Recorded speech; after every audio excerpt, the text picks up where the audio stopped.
India has named and shamed terroristan Pakistan yet again. India tearing into Pakistan has said that Islamabad is not only nurturing terrorism but also protecting terrorists like Hafiz Saeed. After India, Singh and European think tank too slammed Pakistan, while World Sindhi Congress chairman said Pak was violating human rights. European think tank rebuked Pakistan for its proxy war in Jammu and Kashmir. It is most regrettable that Pakistan has yet again chosen to consume the Council's precious time for making claims and allegations against India when Pakistan's own deplorable record on human rights and its dubious history as a major source of terrorism in our region and beyond is already well known. Various international organizations have repeatedly reported on how enforced disappearances continue with impunity in Pakistan, particularly in Balochistan, Khyber Pakhtunkhwa and Sindh, where people are routinely abducted and unlawfully killed. More than 1 million people remain displaced as a result of the current and past armed conflicts in the northwest of Pakistan. Women and girls, especially from minority communities, are abducted and forcibly married. The minorities are persecuted, including through notorious blasphemy laws. Terrorism is the most fundamental violation of human rights, Mr. President.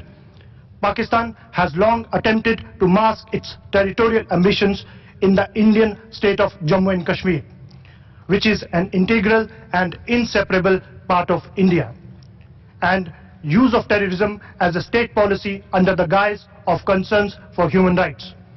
Pakistan has continued to support cross-border terrorism in India.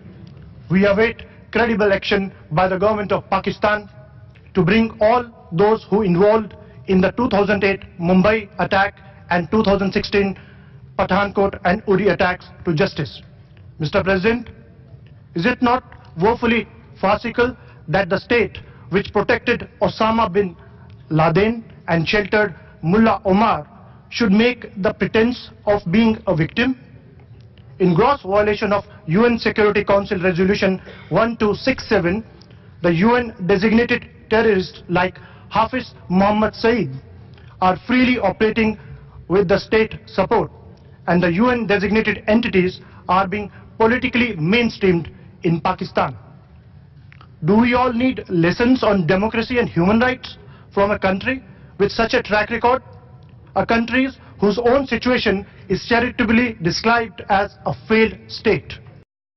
After 3 decades of Pakistan's proxy war and the planned murder of our composite culture, Kashmiri boys, coerced and brainwashed into believing Pakistan's propaganda, are laying down arms and returning to their families. We, the common Kashmiris, have rejected Pakistan's merchandise of terror and jihad in Kashmir. Yet we worry whether peace will ever return when Pakistan will blatantly continue exporting terrorism.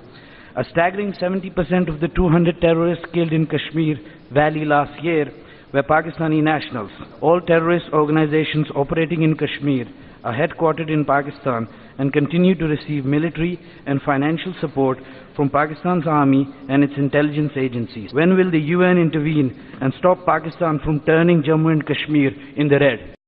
Apart from being neglected and denied their rights by the state, the Baloch women are also victims of atrocities by the Pakistani state forces. They are most affected by the military operations, enforced disappearances of their family members. There is hardly a woman in Balochistan who has not lost his husband, brother, father or son as a result of notorious kill and dump policy of Pakistan army. Now they are themselves abducted and kept in torture cells by Pakistani forces. It all started on 17 March 2005 in Dera Bukti when 70 Baloch civilians, mostly women and children, were killed in an attack of Pakistan army. Hundreds of women and children have forcefully disappeared ever since. The Pakistani establishment is ruthlessly crushing any voice and struggle of Sindhi people against unsustainable anti-environment, anti-people project China-Pak Economic Corridor CPEC.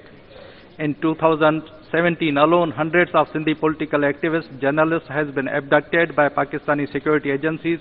Pakistani state is carrying out atrocities in Sindh through systematic immigration with the design to convert Sindhis into minority in their motherland, cruel loot of resources and occupation of the lands of Sindhi people, pushing them into perpetual poverty, malnutrition, social injustice and disease, and systematic efforts to spread religious fundamentalism and violence against Sindhi Hindus to coerce them to leave and to counter national movement.